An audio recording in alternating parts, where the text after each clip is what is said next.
Olá, hoje nós vamos ver o período considerado período clássico ou antropológico da filosofia grega, que abrange os três grandes filósofos gregos, o Sócrates, o Platão e o Aristóteles. Né? São os filósofos que, de certa maneira, mais influenciaram o desenvolvimento da filosofia no Ocidente.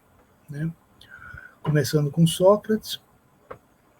O Sócrates é um filósofo bastante peculiar, em primeiro lugar, porque ele não escreveu nada, né? Ele era até contrário à escrita, porque ele achava que escrever tornaria a filosofia numa doutrina, e ele acreditava que a filosofia era pura pesquisa, e essa pesquisa era incessante. Tá? Então, ele não escreveu, apesar de ser famoso e conhecido, né? Não escreveu nenhuma filosofia. O que ele ensinou para nós, e o que ficou para nós, é através dos seus discípulos, né? Em particular o Platão, né? Talvez o mais importante discípulo do Sócrates, né? E ele ensinava um procedimento filosófico. A ideia do Sócrates era tentar fazer com que cada um de nós filosofássemos, né? Então ele foi um cara que ficou afastado da vida pública, sempre sendo um filósofo, né? Entendendo a filosofia como um exame incessante de si próprio e dos outros. Né? Ele abandonou toda a atividade prática, vivendo na mais extrema pobreza, né? Como eu disse, nada escreveu, porque a pesquisa filosófica, como entendia e praticava, não podia ser levada adiante ou continuada depois dele, né? Por um escrito, que pode comunicar uma doutrina, mas não estimular a pesquisa. Né? Então, ele era uma pessoa que andava pela cidade de Atenas, interrogando as pessoas, conversando com as pessoas. Né? A ideia dele era despertar a ignorância das pessoas para que ela pudesse buscar o conhecimento. Então, a filosofia socrática tem por objeto o homem e o seu mundo, a comunidade em que vive, levando os homens ao reconhecimento dos seus limites e a torná-los justos. Né? Então, não tinha nenhuma pretensão de conhecer o universo, a origem do universo, né? Todas aquelas pesquisas feitas pelos pré-socráticos, né? Ele até conheceu um pouco, mas ele não acreditava que era possível ter conhecimento sobre o mundo. Né? O que você pode conhecer com certeza, para ele, é o homem. Tá? Né? E a máxima que ele seguia, que foi tirada do tempo de Delfos, é conheça-te a ti mesma. Né?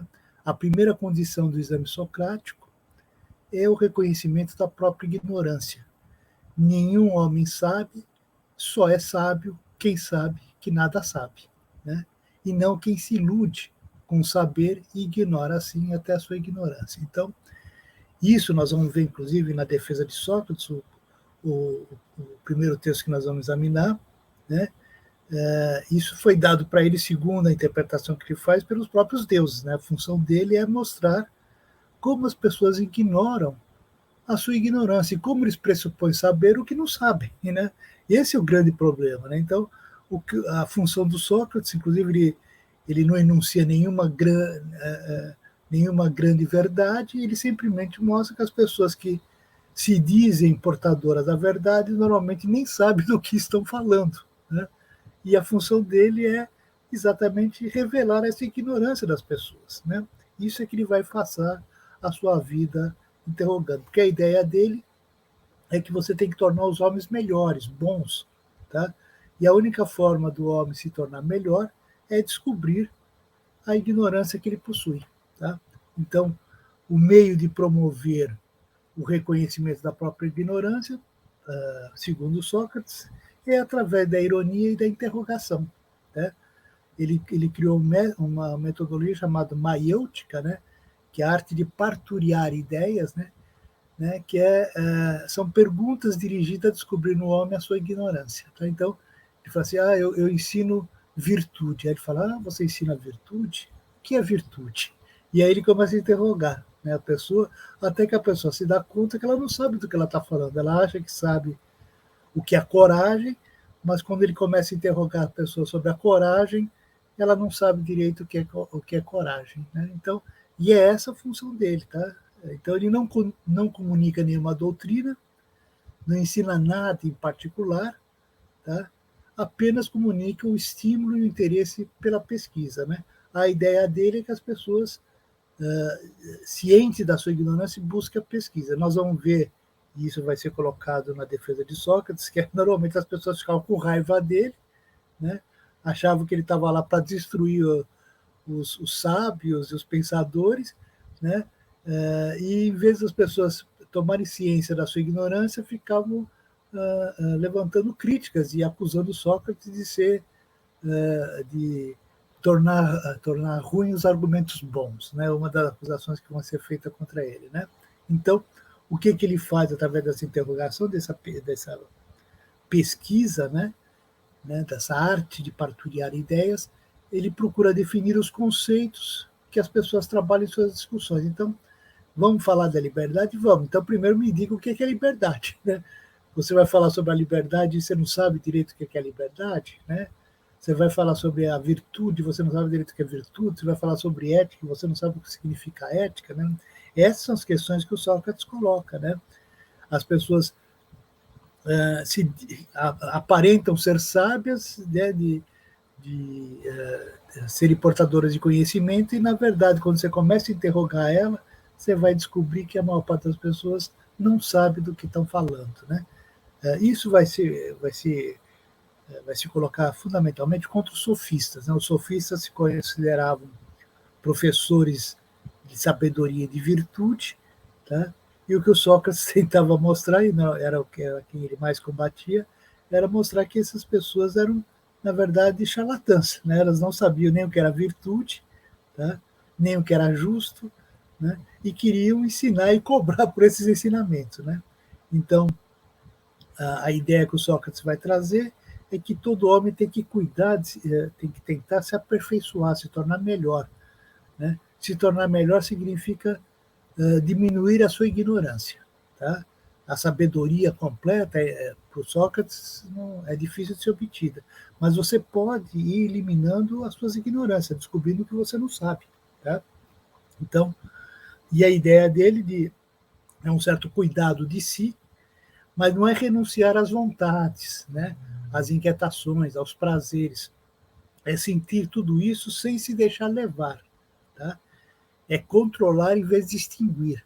Não é sacrificar o que se sente. Então, o Sócrates não é daqueles que abominam os prazeres, que os homens ficam escravos das inclinações. Não, ele acha que as pessoas têm que ter prazer, têm que seguir suas vontades, tá? O que se você não pode deixar é se tiranizar por elas. Esse que é o problema, tá? Então, uma pessoa tem que ser comedida, desfrutar dos prazeres, porque faz parte da felicidade você ter prazer, mas não se acabar dos prazeres, né? Então, você tem que aprender a lidar com essas coisas, tá? De tal maneira que você não se deixe escravizar, né? Pelos prazeres, tá? Então, a máxima dele do conheça-te a ti mesmo, que ele tira do Templo de Delfos, né? Não era um preceito que existia, que era um preceito que existia na comunidade religiosa de Delfos, mas ela havia três momentos diferentes que formavam uma espécie de conselho, né? Não é tão simples assim, né? A gente normalmente conhece só essa máxima que está na defesa de Sócrates, mas ela vinha embutida com eram três questões juntas. O primeiro é a ideia de nada em demasia, né? Que significava basicamente não consultar os deuses com muitas questões, tá? Só aquilo que é realmente útil e necessário. Por quê? Porque não adianta você fazer um montão de perguntas, né? Quando você não consegue nem prestar atenção nas respostas, né? O excesso de perguntas significa que você não tem claro o que você quer saber. E a ideia que está por trás, que estava por trás, quando você vai consultar os oráculos, né? Você tem que saber exatamente o que você quer saber, tá? Porque senão, como vocês vão perceber, inclusive na defesa de Sócrates, os deuses não falo de forma literal, você tem que interpretar a resposta que eles dão, porque você pode se equivocar, né? Os deuses falam por enigmas, né? E você tem que interpretar esses enigmas. Você não pode...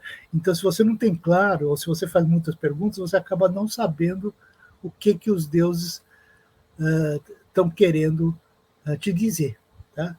Né? O exemplo mais clássico que tem é do Creso, o rei de Creta, que queria fazer guerra contra os persas, foi até o oráculo de Delfos e perguntou: se eu fizer guerra contra os persas, o que acontecerá? E o oráculo falou: um grande povo sucumbirá. Ele não teve dúvida, pegou suas forças, foi contra os persas, e o grande povo que sucumbiu foi o dele, não os persas como ele imaginava, né? O oráculo acertou, tá? Um grande povo ia sucumbir.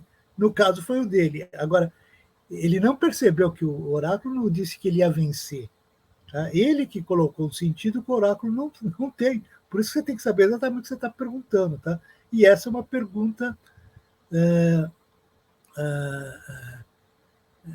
vamos dizer assim, que permite milhões de interpretações. O oráculo normalmente responde com esses enigmas. Né? Um grande povo sucumbirá. Isso é um tratado geral do óbvio. É claro que se um povo entrar com guerra com outro, um dos povos vai sucumbir. Né? Por isso que os oráculos normalmente sempre acertam. Agora você tem que interpretar. O que ele quis dizer que eu ia vencer, tá? Isso não está claro da resposta do oráculo. Né? O segundo preceito associado a esse, tá? É a ideia de não fazer promessas aos deuses. Tá? Não se comprometer com os deuses se você não pode cumprir, inclusive, com as suas promessas. Porque a ideia não, se eu ficar rico, eu vou ajudar os pobres, né? Se eu tiver um poder político, eu vou favorecer os mais necessitados, né? Não, você não deve fazer promessas se você não consegue cumprir, tá?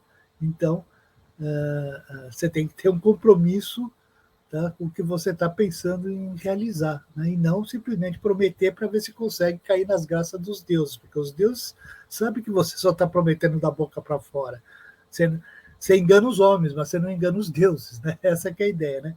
E o terceiro preceito, né, que eu conheço a ti mesmo, significa: no momento em que for colocar questões ao oráculo, examina bem em ti mesmos as questões que tens a colocar e queres colocar, e posto que deve reduzir ao máximo o número delas e não as colocar em demasia.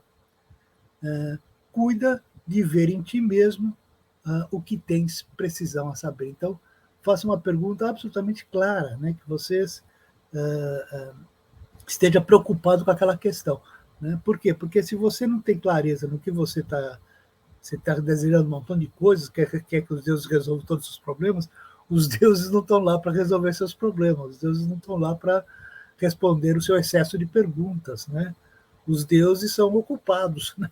Então você tem que tomar cuidado, né, de saber como colocar as questões para o oráculo, né, para não errar como fez o Creso, por exemplo, né, que colocou uma questão imediatista, tá, e interpretou de forma imediatista a resposta do oráculo, né? Interpretou de forma equivocada, errada. Né?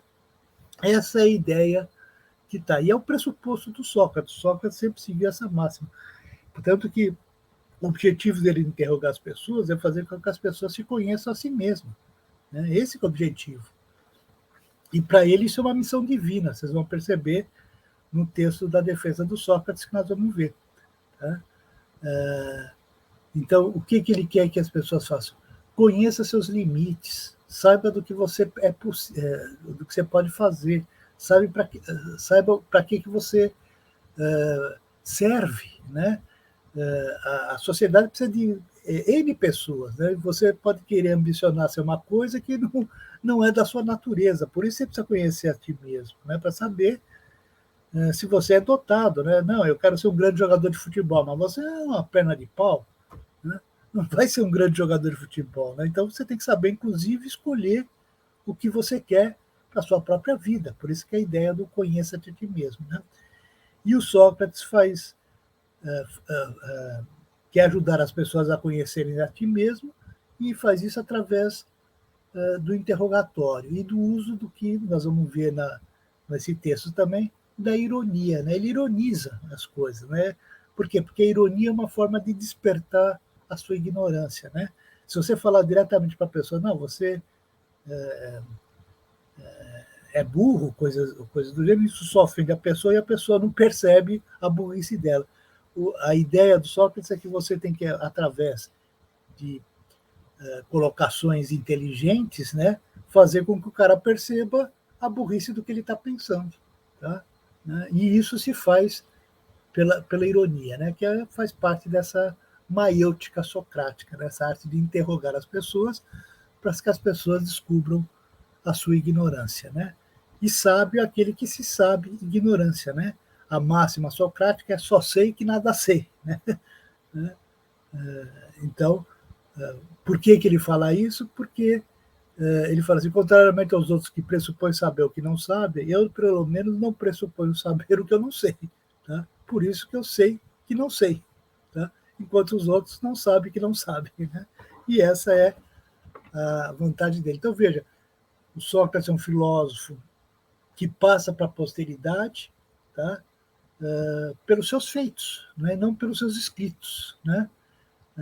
A gente não tem escritos dele, né? Ele é um filósofo que interrogava as pessoas, mas o procedimento dele, a prática filosófica dele, passou para a posteridade. Então, ele se eternizou pelos seus feitos, tá? E não tanto pelos seus ditos. Né? O que ele fez? Promoveu uma forma de filosofar que vai influenciar, né, várias escolas filosóficas. Nós vamos ver depois um pouquinho dessas escolas filosóficas helenísticas, né? Mas fundamentalmente vai influenciar o Platão, que é um dos grandes filósofos, e depois também o próprio Aristóteles. Né? O Aristóteles, como discípulo do Platão, também vai ser influenciado pelo pensamento socrático. Né? Então, esse é o primeiro dos filósofos clássicos, que a gente chama, né? Desse período que é o período antropológico da filosofia grega. Né? Vocês vão perceber, a grande preocupação é entender o homem, tá? E não mais o mundo. Ainda que o Aristóteles vai se preocupar com o mundo, né? O Platão um pouquinho também vai se preocupar com o mundo, o Sócrates não vai se preocupar com o mundo, tá? Mas a grande preocupação de todos esses pensadores é tentar pensar o homem. Tá? Essa é a grande, por isso que é o período antropológico, é quando o homem se torna o centro da investigação filosófica e não mais o mundo, né? Como foi no período pré-socrático. Então, o grande discípulo do Sócrates, né, é considerado Platão. Né? Ele teve outros discípulos, né? Tem o Xenofonte, por exemplo, né? Que foi um discípulo também do Sócrates, né? Mas o que nós conhecemos do Sócrates praticamente é tudo que é o que a gente chama de Sócrates platônico, né? É o Sócrates que o Platão fala, né? O Platão ele escreve na forma de diálogo, né? E em todos os diálogos dele, o personagem principal é o Sócrates, né? O Sócrates está sempre nos seus diálogos. Só as leis, que é a última obra do Platão, é que não tem o Sócrates como fazendo parte do diálogo. Né? Aparece um ateniense, né? Mas não aparece o Sócrates. Em todos os outros diálogos platônicos, né, aparece a figura do Sócrates, o Sócrates interrogando os outros, o Sócrates debatendo algum tema com os outros, né? O amor, a política, a virtude, a democracia, né? E vários outros temas, né? Que aparecem nesse diálogo. Né? E a ideia do Platão, como bom discípulo do Sócrates, ele acredita também que a filosofia é pesquisa, né? Que não deve ter uma doutrina, né? Propriamente dita. O Platão, então, inventa o diálogo, porque o diálogo, para ele, é o único que reproduz a forma e a eficácia do discurso falado. Né? Então, por que ele faz na forma de diálogo? Porque as pessoas vão dialogando e no diálogo as pessoas vão formando as suas ideias. Né? E para ele é a expressão fiel da pesquisa segundo Sócrates, que é o que Sócrates fazia. Através do diálogo, tá? Você vai refazendo seus pensamentos. Então, você coloca uma ideia, eu rebato a sua ideia, você repensa a sua ideia, aí coloca para mim, eu repenso a minha ideia, coloco para você, e é essa a ideia que o Platão traz no diálogo, né? A expressão fiel dessa pesquisa segundo Sócrates, né? Que é um exame incessante de si mesmo e dos outros. Logo, um perguntar e responder. Né? Então, normalmente, inclusive nos diálogos platônicos, o Sócrates muda de opinião, o interlocutor dele muda de opinião. Por quê? Porque é isso que acontece quando você está dialogando com as pessoas, né? Você acaba repensando algumas ideias que você tinha e você vai mudando de pensão. Boa parte dos diálogos platônicos, às vezes, não chega nem numa conclusão, porque isso também acontece na pesquisa. Às vezes a gente não chega numa conclusão, a gente descobre uma série de coisas, mas não consegue chegar num resultado final, né? E isso acontece em vários diálogos platônicos, né? O Sócrates muda de posição, o interlocutor do Sócrates muda de posição, tá? Porque é a dinâmica do diálogo, né? O próprio pensamento por Platão é tão somente um diálogo da alma consigo própria, um dialogar interior, em que a alma pergunta e a alma responde. Essa é a ideia do pensamento. O pensamento é um diálogo. Eu converso comigo mesmo, tá? Eu vou colocando questões para mim, mudando a minha opinião, né, sobre as coisas, né, influenciado pelas minhas próprias ideias. Isso acontece internamente, tá? E o que ele tenta fazer é um diálogo com os outros, né? Então, a ideia é que o diálogo era o único meio de exprimir e comunicar aos outros essa vida da pesquisa que o Sócrates nos legou, né? Que avança lenta e dificilmente, de etapa em etapa, e comunica também o caráter da sociabilidade e da comunhão de ideias que envolve a pesquisa, né? Então, a ideia é que a pesquisa, a verdade, não é produto só de um indivíduo, a verdade se constrói coletivamente. Tá? Essa é a ideia da pesquisa e do diálogo. Tá? Né? A verdade se constrói conjuntamente. Você coloca uma ideia, eu questiono a sua ideia, você percebe que tem algum problema no que eu coloquei, você refaz seu pensamento, retorna para mim, eu retorno para você, e ao final, o resultado final é uma obra coletiva, que a gente não sabe quem é o pai da criança, né? Por quê? Porque é uma produção coletiva. O conhecimento não pertence ao indivíduo, o conhecimento pertence à espécie, né? Ainda que essa expressão não esteja no Platão, né? Mas a ideia, né, é essa, que a produção do conhecimento é uma obra coletiva, não é uma obra individual. As pessoas pensam conjuntamente, um fica interrogando o outro, um fica promovendo ideias no outro, e é assim que a gente vai filosofando. Mas o Platão, de certa maneira, inaugura a saída do filósofo da praça, né, e a fundação das escolas aos iniciados. Né? O Platão ficou impressionado com o julgamento do Sócrates, ficou preocupado, né, de você começar a falar as coisas em praça pública, porque as pessoas podem interpretar mal o que o filósofo diz e acusar os filósofos de, como Sócrates foi acusado, de ateísmo, né, de ensinar crenças em deuses falsos ou de ser pervertor da juventude, né? O Platão ficou impressionado com isso, né? O Pitágoras, antes dele, já tinha percebido isso e criou uma escola, né?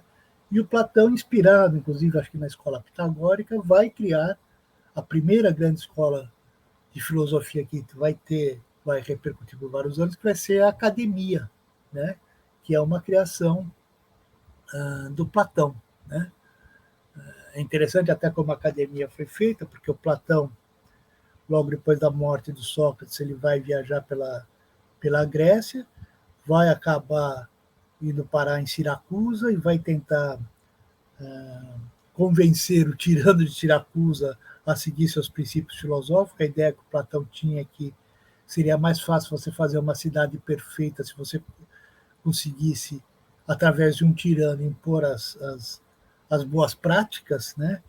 O tirano não gostou do que o Platão falou, né? E vendeu o Platão como escravo, né? Os atenienses, quando ficaram sabendo disso, juntaram dinheiro para ir comprar a liberdade do Platão. O cara, quando descobriu que o Platão era um aristocrata de Atenas, acabou libertando o Platão sem cobrar, né, o pagamento, e com o dinheiro que foi coletado foi que o Platão vai fundar a academia, né? A academia recebe esse nome porque foi feita vizinha aos jardins de Academo. Academo foi um herói ateniense, tá? E fizeram um jardim em homenagem ao seu heroísmo, né? E a academia recebe esse nome porque foi feita ao lado do Jardim de Academos, né? Por isso que recebe esse nome, né?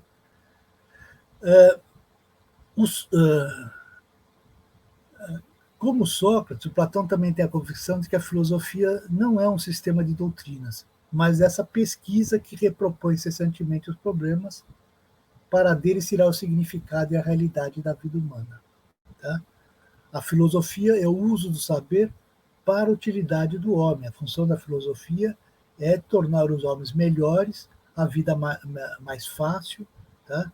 E ser mais justo, né? Do ponto de vista pessoal, do ponto de vista político, né? Ela deve também buscar as ideias, né?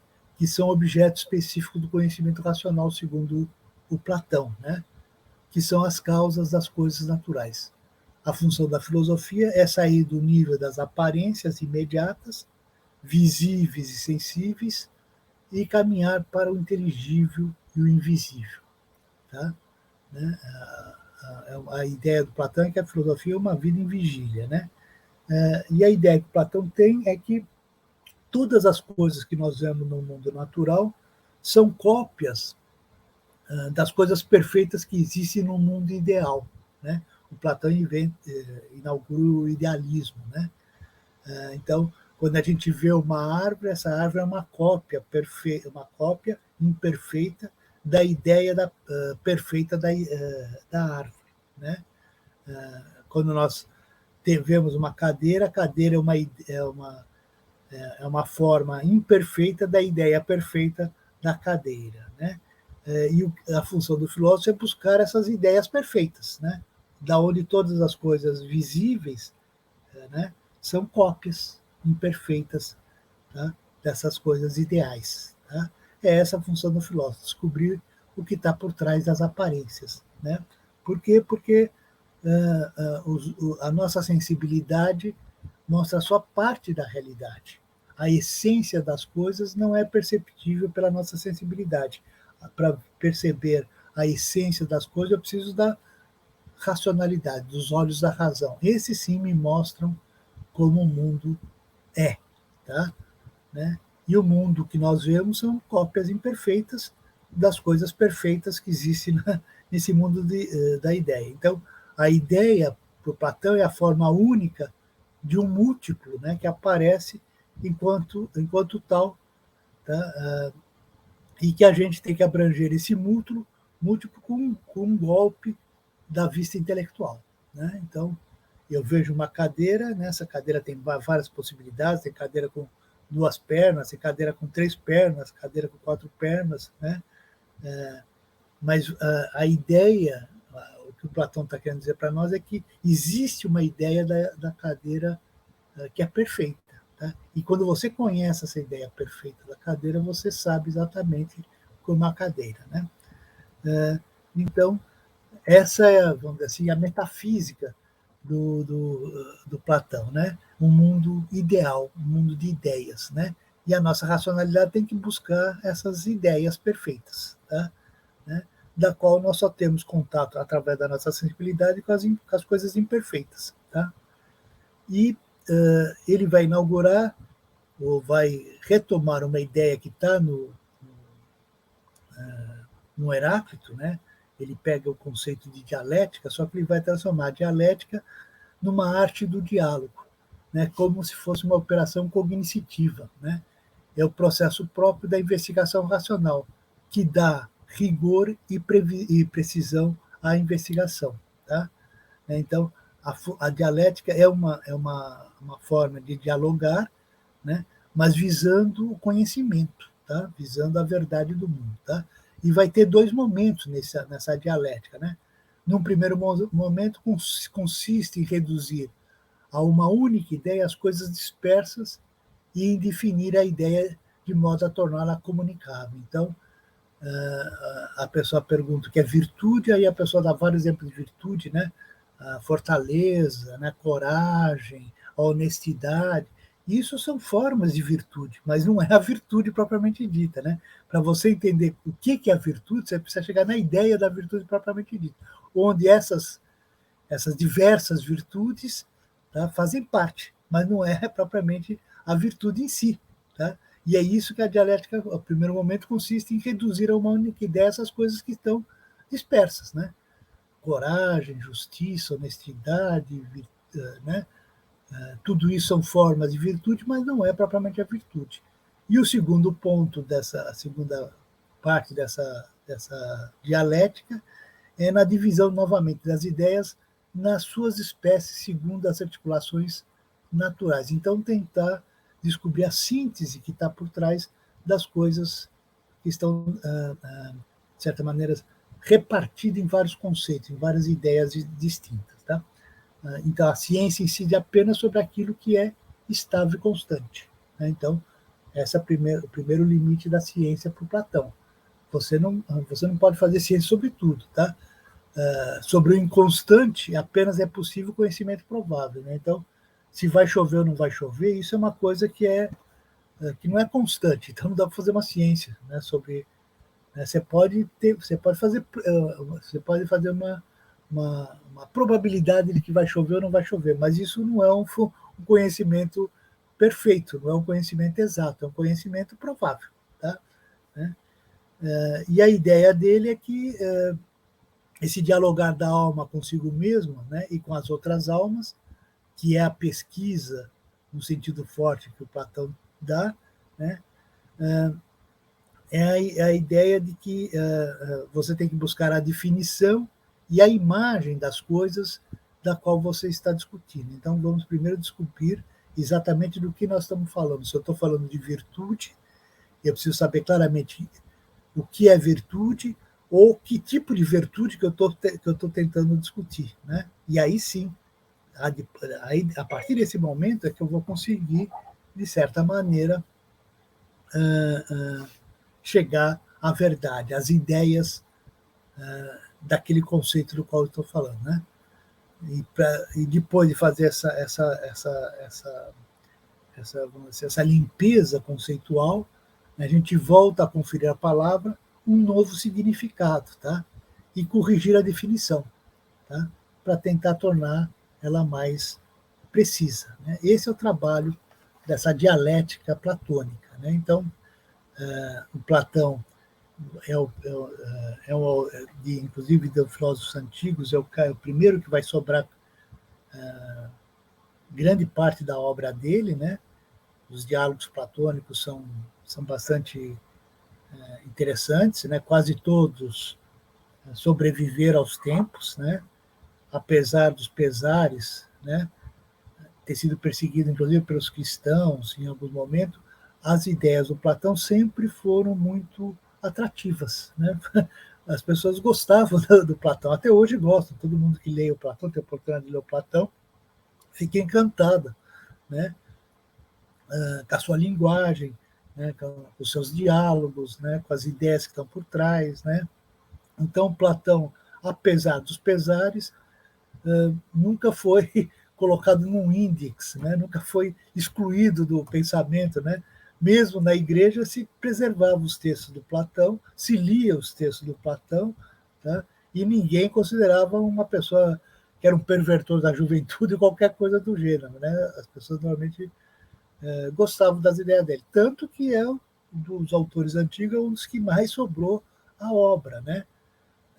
Vários outros autores escreveram bastante, até mais do que o Platão, mas devido a posições religiosas, né, ou mesmo filosóficas, né, eles acabaram sendo queimados, as obras foram excluídas, né, foram censuradas, e no Platão isso não aconteceu. Né, com as obras do Platão não aconteceu isso. Tanto que é um dos autores que a gente tem mais, talvez o que tenha mais obras salvas da antiguidade. Né? Bom, depois do Platão, tá? O terceiro grande filósofo, né, é, sem dúvida nenhuma, o Aristóteles, né? O Aristóteles, em termos de influência, inclusive no desenvolvimento da filosofia, talvez seja mais influente, né, do que o próprio Platão, tá? O Aristóteles vai ser, vamos dizer assim, considerado o filósofo, né, até o Renascimento, né? Desde a antiguidade até o início do Renascimento. No Renascimento é que se começa a questionar algumas teses aristotélicas, né? Mas não toda a filosofia aristotélica, só a parte mais da física aristotélica que vai ser questionada. Tá? O Aristóteles vai ser um filósofo que vai influenciar o desenvolvimento da ciência, da história, tudo mais, né? O Aristóteles ele vai ser o cara que vai inaugurar as ciências, tá? Vai ser o primeiro historiador da filosofia, tá? E vai inaugurar as ciências como nós conhecemos hoje, né? Com nomes diferentes, um pouco diferentes, né? As ciências também foram se sofisticando, mas ele é o cara que percebe, tá? Que o mundo é feito de vários objetos, e cada um dos objetos desse mundo precisa de uma ciência específica. Essa é a ideia que Aristóteles vai trazer. Então, nós vamos ter que ter várias ciências para estudar os vários objetos que existem no mundo. Tá? E a ideia do Aristóteles é que o homem tem que procurar o ser, tá? O ser é a substância que está por trás de todas as coisas, e o bem, tá? Né? Que também é uma função da filosofia, né? A parte, vamos dizer assim, ética e política, e a parte, vamos dizer assim, física e metafísica do conhecimento. Então, a ideia do Aristóteles é que a filosofia tem uma função cognitiva, tá? Né? E tem que desenvolver as diversas ciências para a gente captar os diversos objetos do mundo. Tá? Então, ela a própria filosofia vai ser uma ciência, né? Uma ciência para ele objetiva, que se divide, se articula em numerosas ciências. Né? E a filosofia vai ser considerada, vai ser colocada por ele como a rainha das ciências. Tá? Ela vai ter a função, porque cada uma das ciências capta uma parte da realidade do mundo, você precisa de um conhecimento que unifique essas diversidades de conhecimentos num conhecimento mais totalizante. Né? E essa seria a função da filosofia. A filosofia seria a rainha das ciências, a que pegaria os diversos conhecimentos articulados nas diversas ciências e faria uma explicação cabal. Né? Então, cada uma dessas ciências particulares alcança a sua autonomia, né? Ela tem um objeto próprio de estudo, tá? E a filosofia vai ser o sistema total das ciências singulares, né? E ela própria, como uma ciência singular, como a rainha, que caminha para uma constituição de uma enciclopédia das ciências. Né? A ideia do Aristóteles é bem enciclopédica, tanto que ele vai fazer pesquisas e relatar coisas, né? Numa forma como nós vamos conhecer só no iluminismo, que é a ideia enciclopédica, né? Onde nenhum aspecto da realidade fica de fora. Né? O Aristóteles vai coletar as diversas constituições, fazer uma relação das diversas constituições para chegar na sua teoria das formas de governo, formas de Estado, né, e tudo mais. Tá? Mas ele vai investigar as diversas constituições, né? Ele vai investigar os diversos pré-socráticos, vai fazer anotações sobre os pensamentos dos pré-socráticos, fazer crítica, inclusive, esses pensamentos dos pré-socráticos, né? E vai anotando. Então, ele faz uma espécie de uma enciclopédia, né, dos conhecimentos dos pré-socráticos, né, dos pensamentos políticos, né, das histórias, da cultura. Né? Ele vai ser uma pessoa que vai historiar todas essas ideias. Né? Então, cada objeto singular define uma ciência específica, né, para a sua observação. Né? E para ele vai ter a ciência que trata do possível, tá? Que é o poder ser indiferentemente de um modo ou de outro, né? Isso caracteriza a ciência do possível, que pode ser diferente de um modo ou do outro. De uma forma geral, são as ações humanas. O objeto dessa ciência, da ciência do possível, tá? São as ações humanas. e vai ter a ciência do necessário, aquilo que não pode ser diferente do que é, os eventos do mundo, da natureza, né?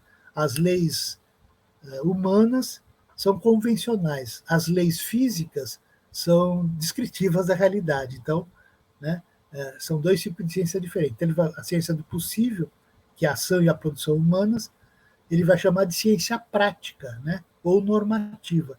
E são, em particular, a ética e a política. Tá? E tem por objeto a ação humana. Então, essa ciência do possível, né, que ele chama de uma ciência prática, é a prática da vida humana, é isso que estuda. Por que é o possível? Porque é o que o homem pode fazer, o que o homem pode inventar. Tá? Não está determinado no antemão. O homem é o inventor, o homem é o inaugurador de processos. Tá? Então, é uma ciência do possível, o que o homem pode fazer. Tá? Não o que deve fazer, você entende? Mas sim o que ele pode fazer. Por isso que é uma ciência do possível, por isso que é uma ciência prática. O que você vai analisar com essa ciência? As práticas humanas, o que os homens inventaram, né? Os diversos sistemas políticos, os diversos sistemas culturais, os diversos sistemas econômicos. Tá? É isso que você vai estudar nessa ciência prática. Tá? A ciência do necessário são ciências que ele vai chamar de ciências teóricas, né? Que trata que examina o objeto, né? O objeto é o ser do mundo, em alguns de seus aspectos especiais, ou o ser em geral. Né? As ciências teóricas para ele são a matemática, a física e a filosofia. Tá? Né? Também poderia ser nessa física, a física é um pouco a física grega, não, a physis, né, como os gregos chamavam, incorporava tanto a química quanto a física quanto a biologia, né? A ideia de que você estudava a natureza. Então, a primeira história natural, que vai ser o prenúncio da biologia, foi feita exatamente por Aristóteles. Aristóteles faz a divisão entre vegetais, animais, né? Os tipos de animais, né? Vegetal, animal, mineral. Ele vai fazer todas essas classificações que a gente conhece, né, vão ser feitas pela primeira vez nessa física aristotélica. Né? Ele vai fazer os primeiros estudos. Né? A matemática também está colocada aí. Tá? E ele vai inaugurar também, como ciência teórica, a teologia. O termo teologia, inclusive, foi cunhado pelo Aristóteles, porque Theos é Deus, logia é estudo. Para o Aristóteles, você precisa de uma ciência para estudar os deuses. Você não pode falar dos deuses como os homens falam, porque os homens falam bobagem a respeito dos deuses, e você precisa desenvolver uma ciência para estudar a divindade. Tá? E aí que ele inventa a teologia, né? É o estudo de Deus. Tá? Nós temos que também fazer o estudo de Deus. E existiria uma terceira ciência, que seria uma ciência, aí não tem tradução, o termo que ele usa é poéticas, tá? Que é a ideia é uma ciência que regula a produção dos objetos. Né? Aí estaria incluída a arte, o artesanato, as artes militares. Né? É uma ciência que estuda como o homem produz seus objetos úteis da vida. Né? A arte é para ele considerar uma coisa útil, necessária. Né? O artesanato, as máquinas que a gente faz para facilitar a vida dos homens, e as artes militares, né? Catapultas, pontes, fortalezas, todas essas coisas fazem. Existe essa ciência que se equivalaria à ideia da tecnologia. Tá? Eles não tinham esse termo, tecnologia, tá? Mas essas ciências poéticas se equivaleriam a uma tecnologia, a necessidade de criar técnicas para facilitar e melhorar a vida dos homens. Né? Essa que é a função dessas ciências poéticas. Né? Então, para ele, aí concordando com Platão, o que é acidental não pode ser objeto da ciência, porque não tem estabilidade e uniformidade. Então, o que acontece sem querer, né? Terremoto, explosão de vulcão, cataclismas atmosféricos, né? Tudo isso daí para ele não cabe. Como não é estável, isso acontece, né, sem uma ordem aparente. Né? Hoje nós temos até ciência, né, para estudar o tempo, né, a meteorologia, né, e tudo mais, né, mas a ideia do Aristóteles é que essas coisas, como não são estáveis, não são uniformes, a gente não sabe quando vai acontecer ou não vai acontecer, quando vai ter um terremoto, quando vai estourar um vulcão, essas coisas a gente não consegue fazer essas previsões, então para ele isso daí não é cabível de fazer uma ciência, né? Tá? Agora, só por isso o Aristóteles já seria famoso, né, e considerado um filósofo singular, né, que vai influenciar inclusive todo o desenvolvimento posterior, né? As ciências e tudo mais, tudo vai sair dessas colocações feitas pelo Aristóteles, tá? Mas não foi só isso que ele inventou e que tornou ele uma pessoa influente no desenvolvimento do pensamento filosófico posterior, né? Ele vai perceber que todas essas formas de pensamento têm algo em comum, que é a forma, tá? A forma é comum às três ciências, né?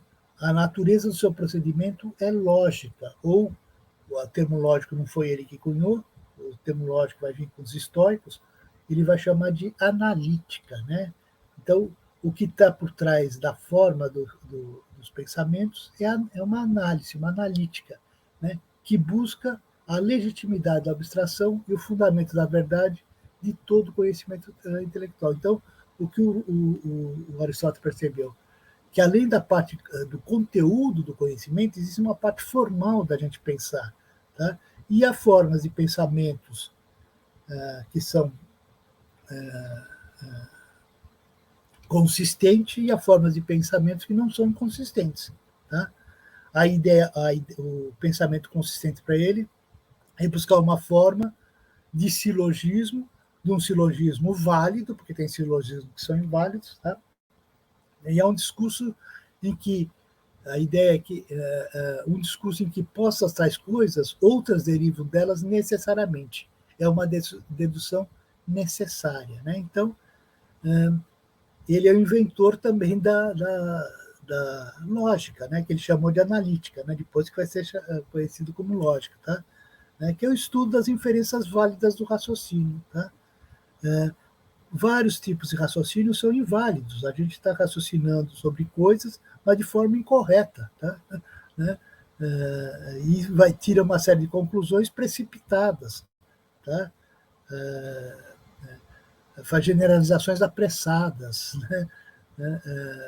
os argumentos da força, né? Enfim, há uma série de argumentos falaciosos que a gente usa no nosso raciocínio. E essa parte da analítica que ele inventa é exatamente tentar determinar quais silogismos são válidos, quais formas de raciocínio são válidas, tá? E que permite que a gente chegue numa dedução necessária, partindo das premissas. Né? Então, a lógica não diz quais premissas a gente deve usar. Quem vai dizer as premissas vão ser as ciências, né? A ciência prática, a ciência teórica e a ciência poética. Tá?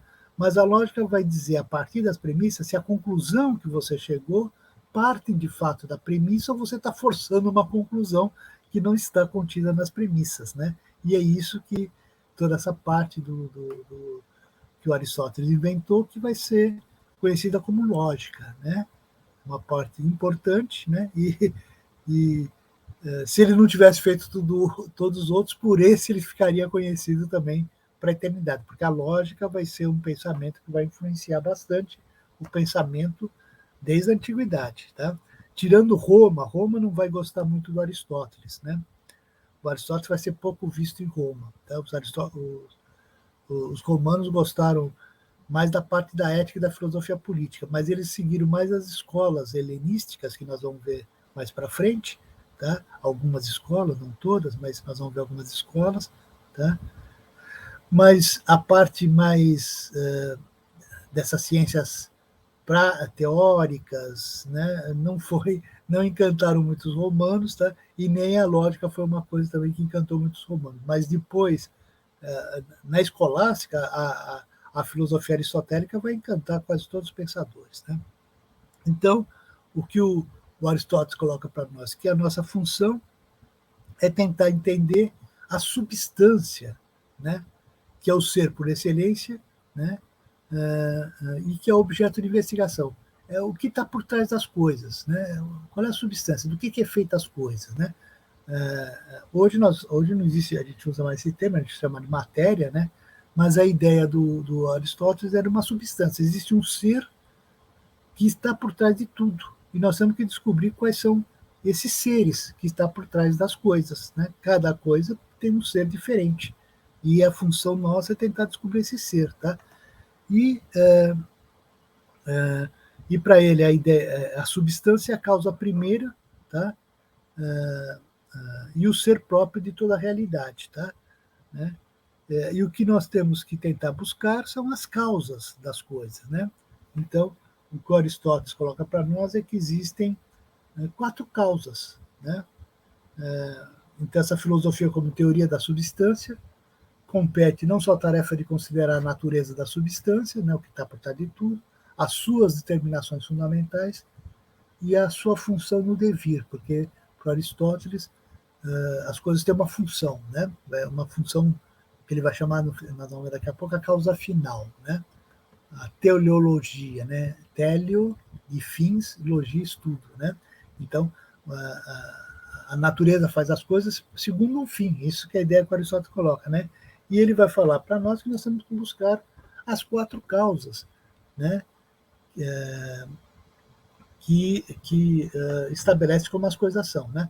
Nós vamos abandonar essas 4 causas só depois do Renascimento. Aí nós vamos ficar com uma das causas, a causa eficiente, tá? Mas para o Aristóteles existem 4 causas para que a gente tem que descobrir para explicar as coisas. A primeira causa é a causa primeira, né? Como que a coisa surge, né? A causa material, a matéria de que ela é feita, a causa eficiente, o motivo pelo qual ela se transforma e é o que ela é, e a causa final, qual a finalidade que ela tem. Né? Essas 4 causas é que devem estabelecer a produção do conhecimento científico. Né? É através dessas 4 causas que a gente vai descobrir a realidade das coisas. Né? Como eu falei para vocês, né, essas 4 causas vão imperar até o Renascimento. Né? No Renascimento é que elas começam a ser colocadas em xeque, e depois do pensamento do Francis Bacon e do Descartes, nós vamos abandonar essas 4 causas e vamos ficar só com a ideia da causa eficiente. Né? O que ocasiona as coisas, como as coisas funcionam. Né? É isso que vai nos interessar. Nós não vamos querer saber se tem uma causa original, né? O mundo pode sempre ter existido, a gente não sabe se tem uma causa final, tá? Porque o mundo não tem fins, né? Não tem intenções, só os seres humanos são intencionados, tá? Mas o mundo tem uma forma como ele se movimenta, a matéria como ela se transforma, e é isso que a gente tem que descobrir. Então, veja, a importância do pensamento aristotélico é porque ele vai imperar durante todo o conhecimento antigo até o Renascimento. No Renascimento é que vai haver uma ruptura, é quando muda o que a gente chama dos paradigmas, né? A gente abandona o paradigma aristotélico e inaugura um novo paradigma, que vai ser o paradigma newtoniano, né? Da explicação do universo. Tá? Então, esses são os 3 filósofos do período antropológico, né? E com isso nós encerramos então hoje a nossa aula. Tá? Na próxima aula eu vou fazer a leitura e o debate do texto do Platão, A Defesa de Sócrates. Né? Esse texto dá para baixar pela internet, né? Só colocar esse texto, aparece em PDF. Uma das edições que eu recomendo é dos Pensadores, tá? No volume Sócrates. É interessante baixar esse texto dos Pensadores, porque aí tem o Sócrates platônico, que é a defesa de Sócrates, tem o Sócrates do Xenofonte, que foi o outro discípulo do Sócrates, né? Que também faz um relato sobre a defesa que o Sócrates fez, e tem as nuvens, né, do Aristófanes, né? O Aristófanes é um comediante, né? E ele faz um Sócrates louco, lunático, enganador, né? Então é interessante porque nós vamos ver quem defende positivamente o Sócrates, né, e quem faz crítica ao procedimento socrático, que é o caso do Aristófanes, né? Ele é um gozador, ele usa o Sócrates como um enganador, um cara que, enfim, né, ensina como não pagar as contas, né? Finge que flutua no ar, né? Faz do Sócrates um grande charlatão, né? E é interessante porque nós temos uma visão, as três visões que vieram da antiguidade sobre o Sócrates. Um dos fatos que permite a gente achar que permite considerar que o Sócrates realmente existia, porque existe inclusive um discurso negativo sobre ele, né? Quando alguém fala mal de alguém, né, mesmo que tenha vários discursos elogiando, é porque o cara deve ter existido, porque ninguém agrada a todo mundo, né?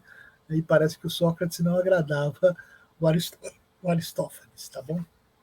Bom, então, na próxima aula nós vamos fazer o debate do texto A Defesa de Sócrates, tá? Se puderem baixar o texto dos pensadores, é o que eu vou utilizar no meu debate, tá? E aí vocês têm a possibilidade de conhecer as outras duas versões sobre o Sócrates, tá bom? Então, até a próxima aula. Obrigado.